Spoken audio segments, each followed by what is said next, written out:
Halo kawan BRIN, senang rasanya dapat berjumpa kembali dengan saya Ratih Dewi Ningtyas di Kabar Kawasan. Masih dalam rangka memperingati Hari Maritim Nasional yang ke-61 dalam kegiatan The First International Maritime Symposium on Hydrodynamic Science and Technology. Simposium internasional ini hadir sebagai forum strategis untuk membahas tantangan sekaligus peluang dalam bidang ilmu dan teknologi hidrodinamika.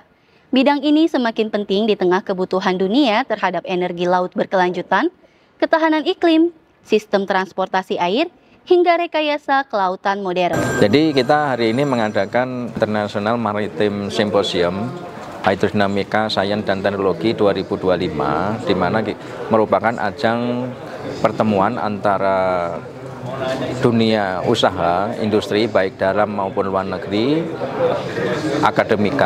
akademia artinya dari BRIN dan juga dari universitas, juga dari pengambil kebijakan.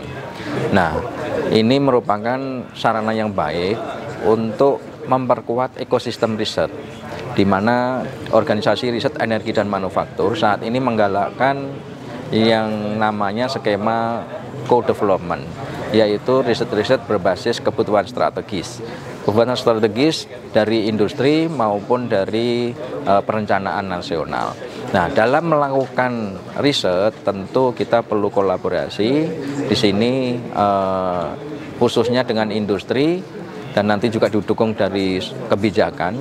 Harapannya riset tersebut pada akhirnya langsung sesuai dengan kebutuhan industri dan bisa dimanfaatkan. Sejumlah isu strategis menjadi fokus pembahasan, di antaranya teknologi kapal canggih, ketahanan dan keamanan infrastruktur maritim, teknologi produksi kapal, energi kelautan, hingga pembangunan pesisir yang cerdas dan ramah lingkungan. Khususnya di teknologi PRTH sendiri, seperti kita tidak lagi hanya memikirkan bagaimana teknologi kapal yang lebih cepat, tetapi teknologi kapal yang lebih ramah lingkungan, lebih hemat bahan bakar. Jadi sehingga di dalam riset katalog yang mana di launching pagi hari tadi, kami memfokuskan ada beberapa klaster riset bangunan apung misalkan, kami mendevelop satu floater atau wahana apung untuk pengganti jangkar pada saat kapal berlabuh. Jangkar merupakan isu lingkungan ya, jadi dapat merusak lingkungan yang ada di bawah laut. Nah, kita ganti dengan sistem apung. Nah, kemudian dari teknologi marine system engineering, kami menggali lebih dalam teknologi energy saving device yang dapat diaplikasikan di dalam pelayaran kapal niaga, sehingga kapal konsumsi bahan bakarnya tidak masif, sehingga bisa lebih hemat bahan bakar dan tentu saja lebih ramah lingkungan. Kemudian dari sisi teknologi perkapalan itu sendiri,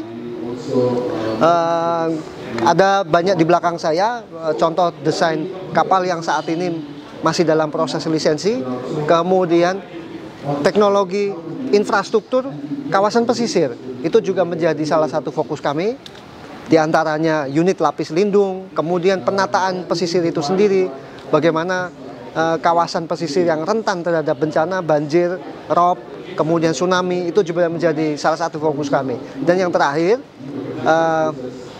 untuk menghubungkan antara titik pulau satu dengan pulau yang lain, apalagi yang titik-titik terluar, kami memiliki kegiatan juga dalam rangka menghidupkan kapal amfibi sebagai basis pelayaran untuk